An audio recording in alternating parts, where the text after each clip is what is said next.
जय शंकर, हर हर शंकर। परम पूज्य Swami ji, south India education society के अध्यक्ष श्री वी शंकर, सचिव श्री सेतु रमन, आज ही इसी मंच पर पुरस्कृत हुए स्वामी तेजोमयानंद जी, श्री अमिताभ बच्चन जी, श्री सेम पेट्रोदा जी और इस गरिमामय समारोह में उपस्थित मेरे बहुत ही स्नेही भाइयों और बहनों, सबसे पहले तो मैं स्वामी जयेंद्र सरस्वती जी के श्री चरणों में अपना प्रणाम निवेदन करती हूं और उसके बाद जूरी के उन सदस्यों के प्रति कृतज्ञता ज्ञापित करती हूं जिन्होंने Swami Chandrashekhar Saraswati national eminence award के लिए मुझे चुना। मित्रों, राजनीतिक क्षेत्र में पुरस्कार तो अनेक मिले हैं, लेकिन आज का ये पुरस्कार स्वामी जी पुरस्कार नहीं, मेरे लिए आशीर्वाद है। साक्षात परमाचार्य जी का आशीर्वाद, साक्षात शंकर का आशीर्वाद। इसीलिए पुरस्कार मिलने पर प्रसन्नता होती है, पर आज अपने आप को धन्य महसूस कर रही हूं। ये आशीर्वाद प्राप्त करके मैं धन्य हुई। लेकिन इस पुरस्कार के साथ, आशीर्वाद के साथ बहुत महती जिम्मेदारी भी चली आई है, क्योंकि जब साइटेशन पढ़ी जा रही थी तो जिन गुणों का वाचन किया जा रहा था, ये जिम्मेदारी है कि जीवन भर उन गुणों पर खरी उतरूं और उसमें से एक भी चीज ऐसी न लगे कि जो कही गई थी लेकिन असत्य निकली। साइटेशन का वाचन संस्कृत में हुआ। शंकर जी, संस्कृत के प्रति आपकी निष्ठा और अनुराग देखकर मेरा मन बहुत प्रफुल्लित हुआ है, क्योंकि शायद कम लोगों को यहां यह मालूम हो कि संस्कृत विश्व की सबसे वैज्ञानिक भाषा है।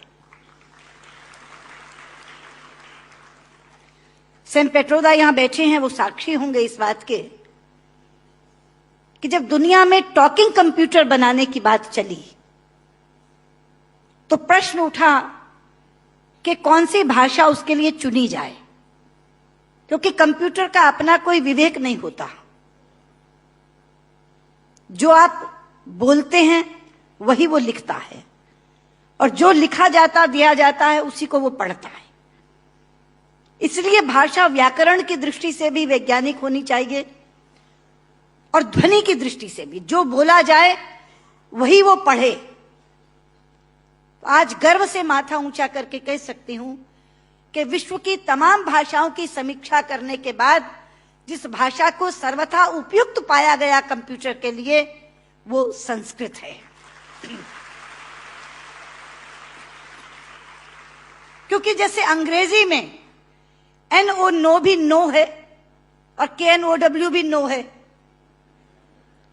अब अगर आप कंप्यूटर को बोलें आई नो दिस, तो लिखेगा INO नो दिस, कोई अर्थ ही नहीं निकलेगा उसका। कहीं T साइलेंट हो जाता है तो कहीं E साइलेंट हो जाता है। बोलते हैं, लिखते हैं एंटरप्रेन्योर, बोलते हैं एंटरप्रेन्योर। वो विवेकहीन कंप्यूटर कैसे देखेगा इसको? लेकिन संस्कृत में जो बोला जाता है वही लिखा जाता है। यहां तक कि छोटी ई और छोटे ऊ की मात्रा की ध्वनियां भी अलग है। इति, यदि आपने छोटा बोला तो इति, लेकिन दही, बड़ी की मात्रा बोला तो दही। तो जो बोलेंगे वो लिखेगा, जो लिखेगा वही पढ़ेगा। लेकिन केवल ध्वनि की बात नहीं, मैं संस्कृत की वैज्ञानिकता के दो उदाहरण आपको देना चाहूंगी। संस्कृत में शब्दों का इतना अपार भंडार है मित्रों कि रचनाकार अपने व्यक्तित्व के अनुसार उसको चुन सकता है। एक प्रसंग है रामायण का कि जिस समय भगवान श्री राम लंकेश पर विजय प्राप्त करने के लिए लंका जाते हैं तो भगवान शंकर की आराधना करते हैं। वो स्तुति जिसमें करते हैं वो रामचरितमानस में रुद्राष्टकम के नाम से समाविष्ट किया गया है। रुद्राष्टकम के शब्द हैं, नमामि शमीशान निर्वाण रूपम विभुम व्यापकम ब्रह्म वेद स्वरूपम निजम निर्गुणम निर्विकल्पम निरीहम चिदाकाशमाकाशवासम भजेहम। लेकिन उसी समय श्री राम पर विजय प्राप्त करने के लिए रावण ने भी आराधना की थी, स्तुति की थी, और उसने अपना स्तोत्र स्वयं रचा था, जो शिव तांडव स्तोत्र के नाम से प्रसिद्ध है। शब्द हैं, डमट डमट डमट डमन निनाद वट डमर वयम चकार चंड तांडवम तनो तुरे शिव शिवम धगत धगत धगत जवल ललाट पट्ट पावके किशोर चंद्रशेखरे रति प्रतिक्षाम ममा धराधरेन्द्र नंदिनी विलास बंधु बंधुरा सुर दिगंत संतति प्रमोद मान मानसे। यहां बैठे किसी एक 5 वर्ष के बालक के सामने यदि मैं केवल ये 2 श्लोक रख दूं और ये कहूं कि बच्चा ये बताओ इसमें से कौन सा रावण ने रचा होगा और कौन सा राम ने पढ़ा होगा, तो बिना कुछ जाने वो कहेगा कि डमट डमट डमट डमन ये रावण का श्लोक होगा, क्योंकि शब्द उसके व्यक्तित्व से मेल खाते हैं। और नमामि शमीशान निर्वाण रूपम राम ने कहा होगा। यह है संस्कृत की वैज्ञानिकता। एक और उदाहरण देती हूं, आप हैरान हो जाएंगे। संस्कृत के एक रचनाकार हैं दंडी, उनका एक नाटक है 10 कुमार चरितम, जिसमें 10 राजकुमारों की कथा है अलग अलग। उसमें एक कथा आती है राजकुमार विश्रुत की। प्रसंग है कि वो आखेट के लिए शिकार करने के लिए जंगल में जाता है। एक तीर आकर उनके होंठ पर लगता है और उनका निचला होंठ कट जाता है। मित्रों, इस प्रसंग के घटने के बाद कथा अनेक पन्नों में चलती है। कितने ही संवाद विश्रुत बोलता है, लेकिन दंडी ने पूरे संवादों में कहीं भी ओष्ठांग का प्रयोग विश्रुत से नहीं करवाया है। ओष्ठांग क्या है? पूरा अल्फाबेट हिंदी का जो पवर्ग है वो ओष्ठांग है। प फ ब फ म। प फ ब फ म दोनों होंठ मिलाकर बोले जा सकते हैं। अगर दोनों होंठ में से एक होंठ नहीं है तो आप प नहीं बोल सकते, ब नहीं बोल सकते, भ नहीं बोल सकते, म नहीं बोल सकते। ये पवर्ग ओष्ठांग है। तो अगर उसका एक होंठ कट गया तो उसने पवर्ग का उच्चारण कैसे किया, ये कोई भी प्रश्न कर सकता था रचनाकार से। इसलिए अनेक संवादों में कहीं भी ओष्ठांग का प्रयोग नहीं है। यह है संस्कृत की वैज्ञानिकता। लेकिन लोग आजकल कहते हैं कि संस्कृत तो बोलचाल की भाषा नहीं बन सकती, संस्कृत कभी जनभाषा नहीं रही। शायद इससे बड़ी अज्ञानता की बात कोई दूसरी नहीं हो सकती। संस्कृत जनभाषा रही है। छोटे लोग, अनपढ़ लोग, बिना विद्यालय में गए लोग संस्कृत बोलते रहे हैं। राजा भोज के काल में एक प्रसंग आता है कि राजा भोज एक बार अपने प्रजा का हालचाल जानने के लिए जंगल से जा रहे थे।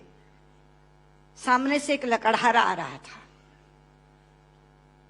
उसने लकड़ियां काटकर अपने सिर पर रखी हुई थी, पसीनों पसीन था। राजा ने लकड़हारे को देखा तो तब संस्कृत में ही बातचीत होती थी, संस्कृत ही जनभाषा थी। तो राजा ने लकड़हारे से कहा, किमते भारम बाधती,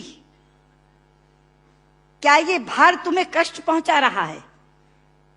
लेकिन बाध शब्द जो है मित्रों, वो धातु है जो परस्मयी पदी नहीं चलती, आत्मनेपदी चलती है। संस्कृत में 2 तरह की धातुएं हैं। परस्मयी पदी चलती है बाधती, बाधता, बाधंती, और आत्मनेपदी चलती है बाधते, बाधेते, बाधनते। बाध शब्द जो है वो आत्मनेपदी में है। तो लकड़हारा जवाब क्या देता है? भारम न बाधती राजन यथा बाधती बाधते। कि राजा, मुझे ये भार कष्ट नहीं दे रहा जितना आपके मुंह से बोला हुआ बाधती शब्द कष्ट दे रहा है, क्योंकि बाधती शब्द का अशुद्ध उच्चारण आपने किया है। ये शब्द बाधते होना चाहिए। भारम न बाधती राजन यथा बाधती बाधते।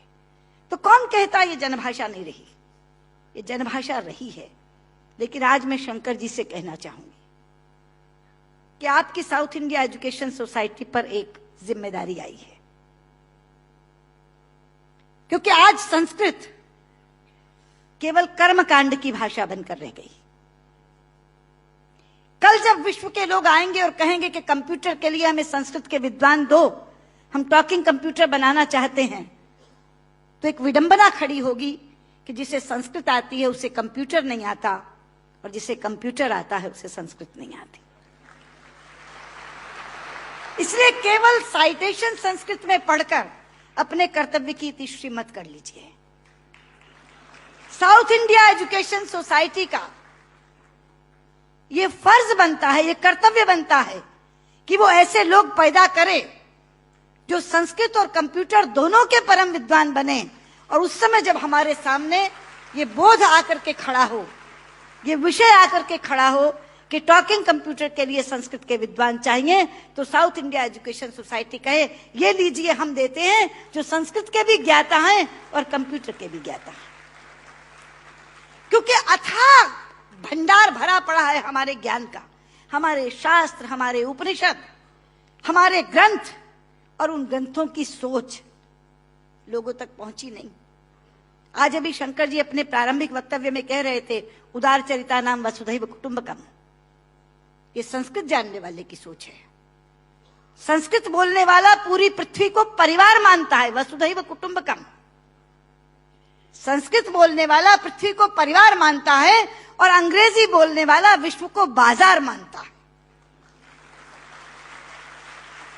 और यह सोच का अंतर है, क्योंकि परिवार में प्यार होता है मित्रों, बाजार में व्यापार होता है।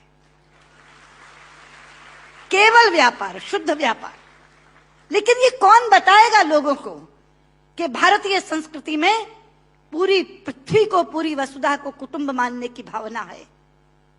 सर्वे भवन्तु सुखिनः, हम तो सर्व की बात करते हैं, सर्वे सन्तु निरामया, सर्वे भद्राणि पश्यन्तु मा कश्चित् दुर्भाग् भवेत्। सर्व के कल्याण की कामना किसने की है? लोग अपनी अपनी बात करते हैं, लेकिन यह है वो भारतीय संस्कृति जो सर्व के कल्याण की कामना करती है। इसलिए बहुत ज्यादा आवश्यक है कि ये ज्ञान जो छिपा पड़ा है पुस्तकों में, केवल इस कारण नहीं पहुंच पा रहा कि ऐसी भाषा में है जो भाषा मृतप्राय होती जा रही है, जो भाषा केवल मंत्रोच्चार की भाषा बन गई है कि विवाह पद्धति करानी है, जन्म मरण कराना है तो पंडित जी को बुला लो, वो भी अपना आधा अशुद्ध और आधा शुद्ध बोल के चले जाते हैं, क्योंकि उनको भी कोई टोकने वाला नहीं, उनको भी कोई कहने वाला नहीं कि आप क्या कर रहे हैं। इसलिए साउथ इंडिया एजुकेशन सोसाइटी पर यह जिम्मेदारी आई है, आप इस काम को करें। और मैंने अभी जब आप बैठे थे तो मैंने आपसे कहा था कि जो 2.5 लाख का पुरस्कार आपने मुझे दिया है, मैं आपको वापस करती हूं। आप इसी पुण्य कार्य में आप उसका इस्तेमाल करें, और ये काम आप जरूर करेंगे। मुझे लगता है तभी मेरा यहाँ आना सार्थक होगा। बहुत बहुत धन्यवाद।